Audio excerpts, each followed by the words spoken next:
ભરૂચ જિલ્લાના ઝઘડિયા તાલુકામાં વિવિધ પ્રોહિબિશન ગુનાઓ હેઠળ જપ્ત કરવામાં આવેલા વિદેશી દારૂના જથ્થાનો તંત્ર દ્વારા કાયદેસર રીતે નાશ કરવામાં આવ્યો છે।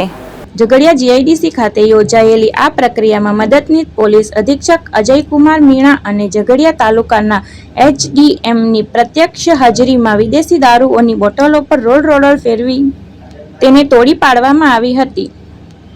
નાશ કરવામાં આવેલા આ દારૂના જથ્થાની કુલ કિંમત 56,62,000 આંકવામાં આવી છે। આ કામગીરીમાં ઝઘડિયા જીઆઈડીસી, રાજપીપળા, નેત્રંગ અને વાલિયા સહિત કુલ 6 પોલીસ સ્ટેશન વિસ્તારમાં પકડાયેલા મુદ્દામાલનો નિકાલ કરવામાં આવ્યો હતો।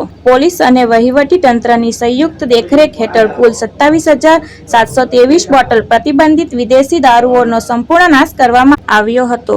અધિકારીઓના જાણ્યા અનુસાર ભરૂચ જિલ્લાના વિવિધ વિસ્તારોમાંથી કબજે કરાયેલા આ જથ્થાનો કાયદાકીય જોગવાઈઓ મુજબ નાશ કરી અને સમગ્ર નિકાલથી પ્રક્રિયા પારદર્શક રીતે પૂર્ણ કરવામાં આવી છે। ઝઘડિયા ડિવિઝનના 5 પોલીસ સ્ટેશનો જેમાં ઝઘડિયા જીઆઈડીસી, ઝઘડિયા, રાજપારડી, નેત્રંગ અને વાલિયાનો ટોટલ 27,723 જેટલી બોટલોનો નાશ કરવામાં આવ્યો હતો, જેના મુદ્દામાલની કિંમત 56,62,000 હતી।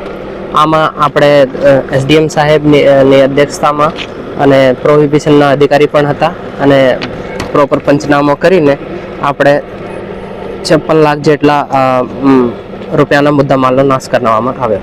કેતન મહેતા, દ્રષ્ટિકોણ ન્યૂઝ, ભરૂચ।